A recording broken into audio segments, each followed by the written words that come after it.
कुन्साङ काकाका कथा। कुन्साङ काकाका कथा।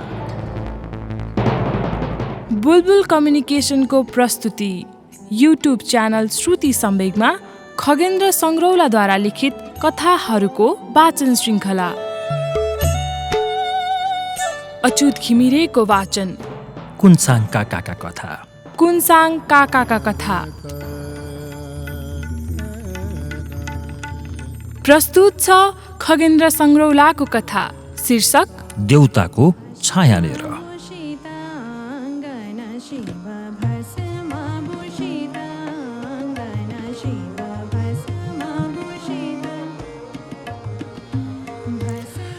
देउताको चोला उठ्यो। मध्य बर्खा मास पवित्र पिपलको विशाल बोट्नेर फोहोरको अजङ्गको डङ्गुर छेउमा बरा देउताको चोला उठ्यो। आस्थावान नगरपालिकाले देउताको पवित्र लासलाई फुटपाथमा लम्पसार पर्न दियो। त्यो पनि एक दिन होइन, तीन दिनसम्म। भक्तजनले रहर पुगुन्जेल प्रिय देउताको अन्तिम दर्शन गर्न पाउन् भनेर होला सायद। पुच्छर लिँडो हुनाले देउताको नाम थियो लिँडे। लिँडे देउताका बाउको नाउँ थियो साँडे। साँडे बाउका सिङको निर्मम हनाइमा परेर लिँडे देउताको अकाल मरण भयो। जिउँदो छौन्जेल लिँडेले अचाक्ली अनिकालको जुनी बितायो। उसका ढाडमा कतै ताता छड डामिए, कतै बडा बडा ढुङ्गा हानिए, कतै उसका शिरमा झ्यालमाथिबाट मलमूत्रको वर्षा भयो, कतै उसका करङमा बडा बडा घोचाको निर्मम स्पर्श भयो।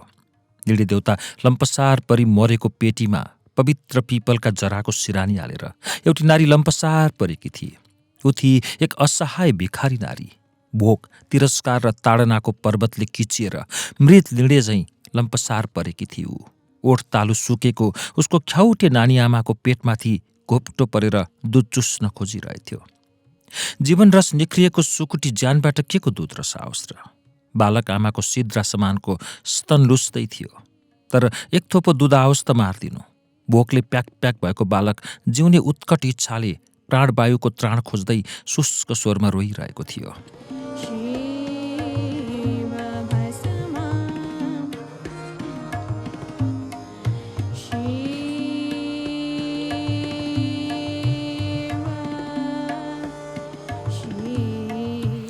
गुडिया जस्ती एउटी नारी उताबाट आई। सुकोमल मुहार, मोटो ज्यान, रङरोगनका बुट्टाले चिरिच्याट्ट सिँगारिएको अनुहार।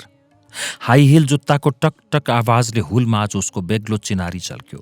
उसको सुकुमार चर्मबाट उठेको अत्तरको बास्ना फोहोरको डङ्गुरबाट वायुमण्डलमा उठेको कुई गन्धमा एकाकार भयो। फुटपाथमा लिँडे देउताको सड्न लागेको देह देखेर झस्किँदै ऊ अड्डिए। उसले ओठ टोकेर एक टकले देउतालाई हेरी। उसले ब्यागबाट 1 रुपियाँको नोट झिकेर परम भक्तिभावले देउताको देहमा अर्पण गरी अनि अलिकता निहुरेर उसले देउतालाई विनयसाथ ढोग चढाई। ठिक त्यसै बखत मानौ उसका दयालु दृष्टि आफूतिर खिच्न खोज्दै छेउैको बालक रोयो। भक्तिनी नारीले बालकको जीवनको पुकारा सुनेर पनि सुनिन।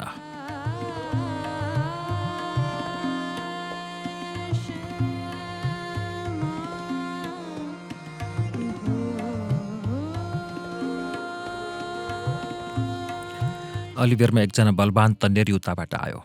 घुँडासम्म आउने होर्ल्याङ्गे जाँगे, नाडीमा चाँदी रङको चुरो, खुला छातीमा काला रौँको बीचमा सुनको रोपदार सिक्री, हुलको बीचमा बेग्लो र भड्किलो चिनारीले सजिएको थियो त्यो बलवान तन्नेरी। बैंस चढेको बहर झैँ फुङ्कार गर्दै बाटामा जो आइलाग्यो उसलाई तुजुकको तेजले दायाँ बायाँ ठेल्दै आउँदै के थियो। देउताको लम्पसार र निश्चेष्ट देह देखेर ऊ त्यसै स्तब्ध भयो। देउताको मृत देहमा अर्पण गरिएको अबीर सुकुमार औँलाले उठाएर उसले आफ्नो चौडा निधारमा लगायो। उसको दाहिने हत्केलो आफ्नै छाती छोएर भक्तिभावले छताछुल्ल हुँदै आफ्नै शिरमाथि उठ्यो। उसले होर्ल्याङ्गे जाँगेको खल्तीबाट एउटा नोट झिक्यो। देउताको देहमा नोट चढाउँदै उसले निकै निहुरिएर 10 औँलीको ढोग चढायो। ठिक त्यसै बखत मानौ उसको चित्त आफूतिर खिच्न खोज्दै छेउैको बेसहारा बालक रोयो। चौपाया देउताको परम भक्त तन्नेरीले बालकको जीवनको पुकार सुनेर पनि सुनेन। त्यसपछि एकजना महात्मा भनिकन कहलिएको जोगी कमण्डलु बोकेर आयो। रातो पिरो देहमा उसले खुकुलो गेरु वस्त्र धारण गरेको थियो। लोककथनमा उसले आत्मा र परमात्मा चिनेको थियो। जगतको आडम्बर र क्रूरता बुझेको थियो उसले। अनाथहरूका नाथ श्री परमेश्वरको पत्यारिलो वारिसे भनिकन यस नाम कमाएको विख्यात जोगी थियो ऊ। लिडी देउताका पसारिएका खुट्टानेर खुट्टा जोडेर जोगी उभियो।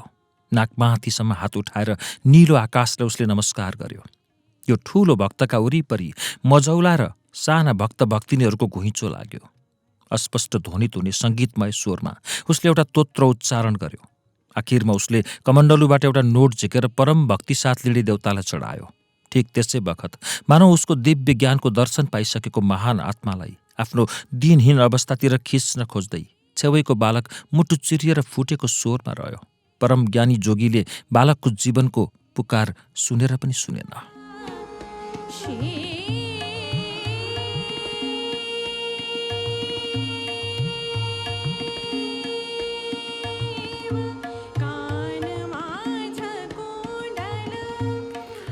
लिडी देउताको महिमान गानले सेरोफेरोको वातावरण गुन्जायमान भयो। बरा, कसैले भन्यो, बालकैमा गएछन्। त नि, कसैले सही थाप्यो। कति लामो जिब्रो निकालेर मर्तेलोक छाडेछन्। बरा, कुन पापीका किरा परेका हातले होला। कठै बरा, यस्तो झरीमा कति गाह्रो परो होला। लिडी देउताको देहको छेउैनिर भिखारी आमाको प्राण गइसकेको थियो। उसको बेसहारा बालक आमाको दूधको मुन्टोमा मुख गाडेको गाडै ओइलाउँदै सुक्दै र गल्दै गएको थियो। लिडी देउताप्रति भक्तजनको असीम भक्तिको छायामा परि बालकको जीवन, उसका अबोध आशा, उसका अस्पष्ट सम्भावना र उसका आकारहीन सपना सबै एकसाथ लोप हुन लागेका थिए।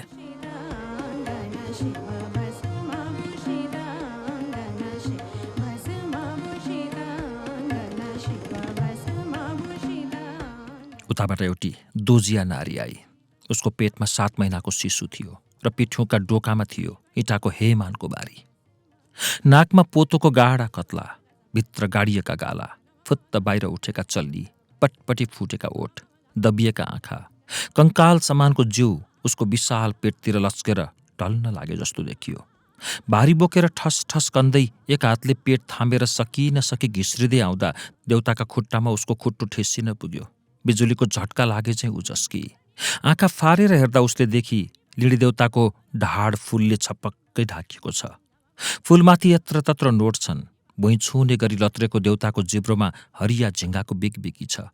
दोजिया नारीले पोल्टाबाट 1 रुपियाँको डबल निकाली। उसँग भएको सिरीखुरी त्यति थियो।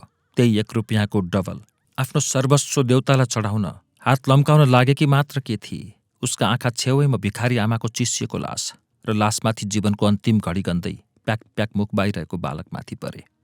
बालकको चोहे जस्तो घाँटी चलौँ कि नचलौँ गर्दै सुस्त चालमा चलिरहेको थियो। दोजिया नारीका नसा नसाका कण कणमा एकाएक जहरतुल्य 1000 शूलहरू सलबलाए। कालको विकराल मुखभित्र बिलाउन लागेको त्यो बालकलाई उसले आफ्नै पेटभित्रको बालक ठानी। उसको रगत मासुको सिर्जना, उसका तिर्सना र सपनाको साकार रूप, उसका व्यथा र वेदनाको फल, उसको परम प्रिय बालक। बालकले प्राण त्याग्नु अघि प्याक प्याक बाएको मौन मुखबाट मानौ समस्त ब्रह्माण्डमा व्याप्त चित्कार उसका कानमा ठोक्किन पुग्यो। आमा! डबल बोकेर देउताको देहतिर लम्किएको उसको हात थरथरी काम्यो। उसको काम्दो हात सुस्तरी बालकतिर खिच्यो र उसका हातको डबल बालकका छातीमा फुत्रुक्क खस्यो।